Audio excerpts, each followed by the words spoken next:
Hi, everyone. For today's lecture about religious change, I thought that I would bring you our discussion for pretend from the Sagrada Familia in Barcelona, Spain. This is one of my favorite Christian churches of all time, one of my favorite Catholic churches. It is also probably my favorite piece of modernist architecture in the world. So I thought this would be a great place to talk about the intersection between religion and modernity. Today, we're going to be talking about the ways that religions change, and in particular, the types of modernist movements that we see in various religions around the world as religion intersects with the 21st century. So, the first type of religious change or differing religious movement that we can look at are nativistic movements, right? And so, in many cases, religions will have resurgent movements that are nativistic, that are trying to rid society of foreign elements. It's not unusual to see religious groups take on nativistic elements when they feel that there is cultural change or demographic change going on. So, nativistic movements are religious movements which focus on ridding society of foreign elements so that you can get back to a time of cultural, social, and religious purity.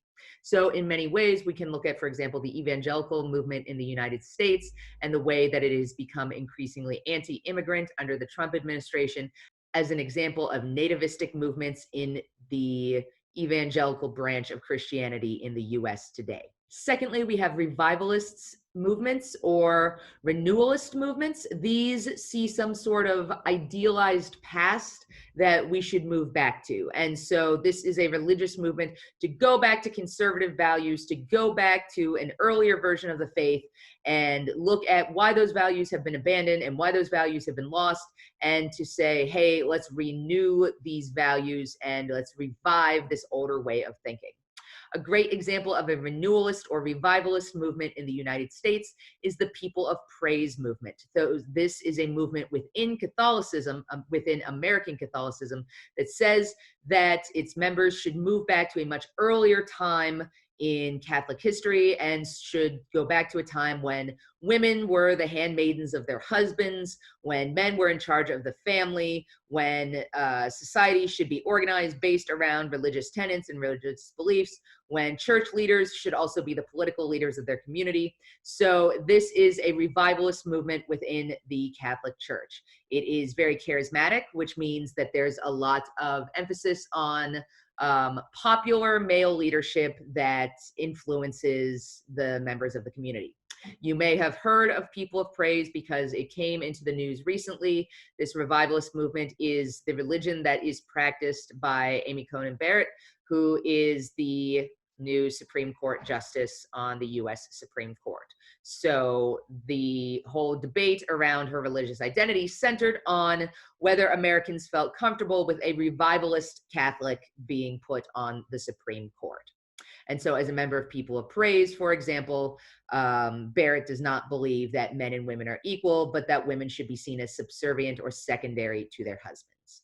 Another form of religious change is a fundamentalist movement, and fundamentalist movements are some of the most extreme forms of religious change. It is the idea that society needs to be reorganized by force if necessary to return to that pure fundamental past where fundamental ideas were expressed and there wasn't all of this modern like progressive ideals where you're changing all of your views based on modern circumstances. Fundamentalist movements say we should go back to an earlier time, which is pure, where we were closer to God or the gods, where we were more focused on the values of society. So fundamentalist movements are like way more extreme than revivalist movements. You guys are familiar with fundamentalist movements. ISIS is a fundamentalist movement. The Taliban in Afghanistan is a fundamentalist movement. There are also fundamentalist movements with the settler movement in Israel, saying we need to actually return to not just the Jewish homeland, but an earlier social conception of what Judaism was. We also have fundamentalist movements in the United States, for example, the Mennonites or Amish communities would also fit into that category of religious fundamentalist movement. We also see millenarian movements, though this is not nearly as common as some of the other ones I've already talked about. Millenarian movements are movements that are focused on the apocalypse. So the idea that there will be some kind of end of times, and then what will we do afterwards? So that is the focus of millenarian movements. You're like, millenarian like the millennia? And the answer is yes.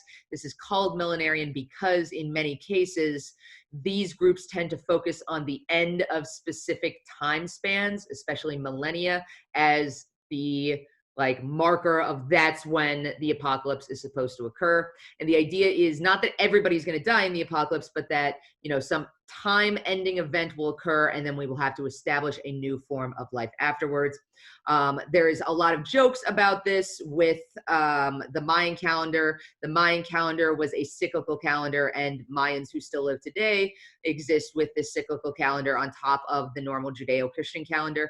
But this cyclical calendar has like endpoints, but that simply means that a period of thought and philosophy and religiosity comes to an end and a new life cycle begins. It doesn't literally mean the end of the world, but a lot of people in the West, because they didn't understand Mayan religion or culture, actually thought that Mayans thought that the world was coming to an end, right? And Mayans are like, no, it's the end of a cycle. It's not literally the end of the world. So millenarian movements are often like misunderstood by people who aren't part of those millenarian movements themselves. And then finally, I want to talk about the last type of religious change, messianic movements. And messianic movements are revitalizing movements that focus on a prophet or a Messiah that comes and saves the people. Messianic movements basically recognize that they're already part of a pre-existing religion. Everything is normal within that religion, and then some important Messiah comes, and that changes the form of the religion, and you have to change the way that you practice, and you have to change the way that you believe. So Rastafarianism is a form of Ethiopian Christianity where the argument is, oh, the Messiah has actually shown up. That's Haile Selassie, and he is the one that will bring our people to justice and equality. So Rastafarianism is an example of a messianic form of Christianity. All right, guys, short and sweet. Thanks for your attention, and I hope you have a better understanding of some of the different types of religious change that are discussed in our textbook in this religion channel. Thanks so much for listening.